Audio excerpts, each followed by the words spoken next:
कुंडली का तीसरा घर, नाते रिश्तेदारों का घर, सगे संबंधियों का घर।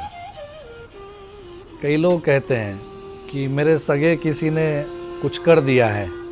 ये जो सगे संबंधी रिश्तेदार होते हैं कुछ, वो आपके कुंडली के तीसरे घर में पकड़ में आएंगे कि कैसे हैं आपके लिए, अच्छे हैं बुरे हैं। उनका साथ रहना, उनसे दूरी रहना या उनकी चीज़ों को ग्रहण करना नहीं करना, ये सब बातें तीसरे घर से पता चलता है।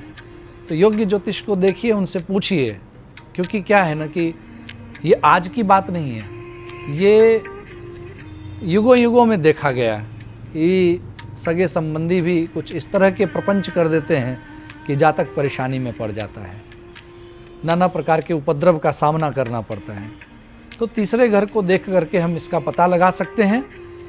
और बहुत छोटे से कुछ आसान उपाय है, जो उपाय सामान्य जन भी कर सकते हैं, जिससे कि सगे संबंधियों के द्वारा किए गए किसी भी प्रकार के प्रपंची कार्य फलीभूत नहीं होंगे। क्या करना चाहिए? तो जब भी कोई नातेदार, रिश्तेदार, रिलेटिव कोई भी आपके यहाँ पर आता है, तो उनकी दी हुई वाइट मिठाई, सफ़ेद मिठाई जैसे रसगुल्ला, खीर, इनका सेवन सीधे तौर पे मत करो। उसे एक बार अग्नि पे स्पर्श करवा दो। हाँ, अग्नि किसी भी तंत्र को काटने में सक्षम है, इसलिए अग्नि का सहयोग लो। दूसरा, गंगाजल छिड़क लो।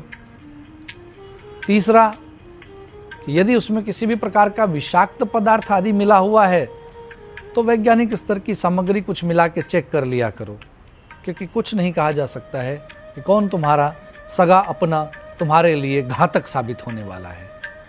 और तीसरा, घर में यदि कोई पाप ग्रह बैठा हुआ है तो पता चल ही जाता है। इसके अलावा पूर्णिमा, अमावस्या विशेष रूप से ध्यान रखना कि रिश्तेदारों के द्वारा दी गई ऐसी कोई भी सामग्री जो पूर्णिमा, अमावस्या के दिन दी जा रही है, बार बार दी जा रही है, तो सावधान हो जाओ, उसे अस्वीकार करने की भी कला सीखो।